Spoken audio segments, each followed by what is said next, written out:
বিকেল থেকে যেই সন্ধ্যা হলো তখন সবার চিন্তা ঢুকে গেল যে জল খাবারে এবারে কী খাবো, কিন্তু পড়া যে হচ্ছে না সেই চিন্তা করে সেইটা কিন্তু কারুর মাথাতে নেই।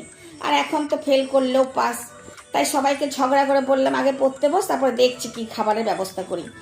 তাই ফেলের রেজাল্ট দেখতে গিয়ে বাবা মাদের ভালো লাগে, তাই চটজলদি করে আমার রান্নাঘরে চটজলদি একটা রান্না করে নিলাম, পনির চিল্লা। পনির আমার ঘরে সবসময়ই থাকে, তাই পনির, ধনেপাতা, কাঁচা লঙ্কা বেটে নিয়েছিলাম। আর যে পনিরটা বাটা গেল না সেটা নিয়ে মাথা খারাপ করিনি, সেটাকে ছুরি দিয়ে টুকরো টুকরো করে কেটে মিশিয়ে দিলাম। তারপরে ওইটাতে ময়দা, চালগুঁড়ি, দই, নুন, অরিগ্যানো, চিলি ফ্লেক্স দিয়ে গুলে তাওয়াতে সেঁকে নিলাম। ফ্রিজে দেখলাম একটা চিজের টুকরো আছে, সেটাও ভাবলাম দিয়ে দিই, তাহলে খাবারটা একটু মজাদার হবে। কিন্তু আমাদের ছেলেমেয়েরা আমাদের নিশ্চয়ই কিছু ভাবে না, তাই শুধু ওদেরকে এটাই বলি যে সময়ের জিনিস সময়ে ভাবো, সময় পেরিয়ে গেলে ভাবনারও আর কোনো দাম থাকে না।